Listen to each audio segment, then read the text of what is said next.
আমি এখন দাঁড়িয়ে রয়েছি পৃথিবীর সবচাইতে বড় ঘাসের পাশে।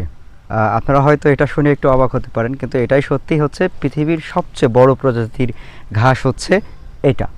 সাধারণত বাঁশ জাতীয় যেটাই আছে সেটাই হচ্ছে ঘাস গোত্রীয়, তবে সেই বাঁশের মধ্যে বেশ নরম এবং ফাঁপা আর মোটা যে জাত সেটা হচ্ছে এই জাতের বাঁশ। এই জাতের বাঁশে সাধারণত বিভিন্ন ছোট ছোট চটা বানানোর জন্য এই বাঁশের বিশেষ ব্যবহার রয়েছে এবং এটা বেশ মজবুত হয় এই চটাগুলো, এবং চটার পরিমাণ অনেক বেশি হয়। আর বাণিজ্যিকভাবে এই বাঁশ চাষ করে বেশ লাভবান হয় কৃষকরা। আপনারা যারা বাঁশের চাষাবাদ করে রাখেন, ফেলে রাখা জমি, সেই সকল জমিতে এই বড় জাতীয় ঘাসের চাষাবাদ, অর্থাৎ আমি বলতে চাচ্ছি মোটা বাঁশের চাষ করতে পারে। এই বাঁশের প্রধান যে বৈশিষ্ট্য সেটা হচ্ছে সাধারণ বাঁশে সাধারণত আমরা ঘুন লাগিয়ে নষ্ট হয়ে যেতে দেখি, তবে এই বাঁশে কখনো ঘুন লাগে না। এটা হচ্ছে এর বিশেষ বৈশিষ্ট্য। আর একবার এই বাঁশ রোপণ করে রাখলে আর আপনার পরবর্তীতে রোপণের চিন্তা নাই।